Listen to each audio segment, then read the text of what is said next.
ಪರಪ್ಪನ ಅಗ್ರಹಾರದಲ್ಲಿದ್ದಂತಹ ಶಂಕಿತ ಉಗ್ರ ಏನಿದ್ದಾನೆ ಸಾವನ್ನಪ್ಪಿದ್ದಾನೆ. ಈಗ ಅದ್ರ ಬಗ್ಗೆ ಏನು ಚರ್ಚೆ ಆಗ್ತಾ ಇದೆ. ಚಿಕಿತ್ಸೆ ಫಲಿಸದೇನೆ ಶಂಕಿತ ಭಯೋತ್ಪಾದಕ ಸಾದಿಕ್ ಏನಿದ್ದಾನೆ ಆತ ಸಾವನ್ನಪ್ಪಿರುವಂಥದ್ದು. ಸಾದಿಕ್ ಪಾಷಾ ಪರಪ್ಪನ ಅಗ್ರಹಾರ ಜೈಲಿನಲ್ಲಿದ್ದ. ಆತನಿಗೆ ಏನೋ ಒಂದು ಸ್ವಲ್ಪ ಅನಾರೋಗ್ಯದ ಸಮಸ್ಯೆ ಇತ್ತು.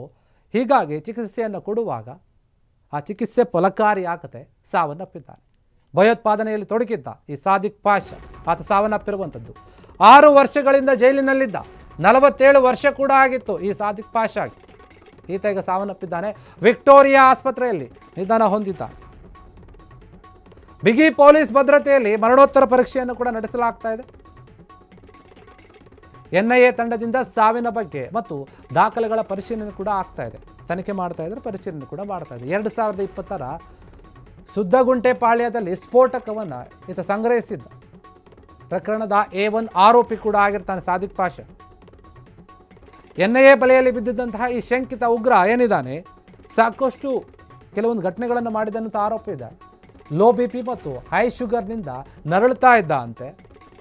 ಹೀಗಾಗಿ ಬೆಂಗಳೂರಿನಲ್ಲಿ ಭೀಕರ ವಿಧ್ವಂಸಕ ಕೃತ್ಯಕ್ಕೆ ಸ್ಕೆಚ್ ಹಾಕಿದ್ದಂತಹ ಈತ ಜೈಲಲ್ಲಿದ್ದ. ಈಗ ಸಾವನ್ನಪ್ಪಿದ್ದಾನೆ. ವಿಚಾರಣೆ ವೇಳೆ ಸ್ಫೋಟಕ ಸುಳಿವು ಬಂದಿದೆ ಕೆಲವೊಂದು ವಿಚಾರವಾಗಿ.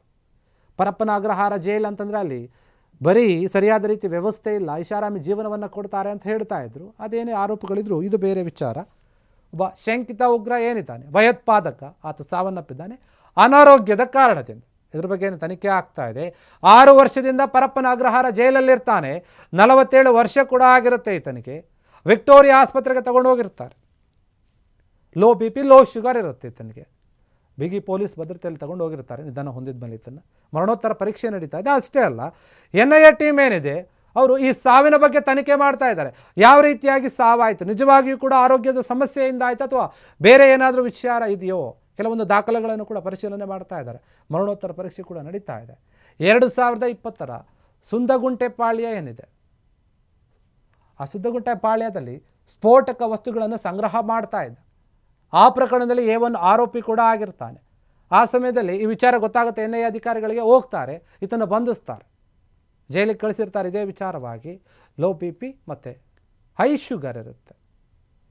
ಹೀಗಾಗಿ ಅದೇ ಕಾರಣದಿಂದ ಸಾವನ್ನಪ್ಪಿರುವುದು ಅಂತ ಶಂಕೆ ವ್ಯಕ್ತವಾಗ್ತಾ ಇದೆ. ಇದ್ರ ಬಗ್ಗೆ ಬೇರೆ ಬೇರೆ ರೀತಿಯ ಅನುಮಾನ ಇದೆ ಈತನ ಸಾವಿನ ಬಗ್ಗೆ. ಅದಕ್ಕೇನೆ ಏನಾಗ್ತಾ ಇದೆ, ವಿಚಾರಣೆಯನ್ನು ನಡೆಸ್ತಾ ಇದ್ದಾರೆ ಪೊಲೀಸರು. ಈ ಒಂದು ಬಗ್ಗೆ ಕೆಲವೊಂದು ಸ್ಫೋಟಕ ಸುಳಿವನ್ನು ಕೊಡ್ತಾ ಇದ್ದಾರೆ. ನೋಡಿ, ಈತ ಈ ಹಿಂದೆ ಜೈಲಲ್ಲಿದ್ದಾಗ ಏನೇನು ವಿಚಾರಗಳನ್ನು ಹೇಳಿದ್ದ ಅವೆಲ್ಲದರನ್ನು ಕೂಡ ಪರಿಶೀಲನೆ ಮಾಡ್ತಾ ಇದ್ದಾರೆ. ಈತನ ಸಾವಿನ ಬಗ್ಗೆ ಸಾಕಷ್ಟು ಊಹಾಪೋಹದ ಮಾತುಗಳು ಕೇಳಿ ಬರ್ತಾಯಿದೆ. ಅನುಮಾನ ಕೂಡ ಇದೆ, ಈತ ಏನಾದರೂ ಮಾಡ್ಕೊಂಡು ಇರಬಹುದಾ ಅಂತ.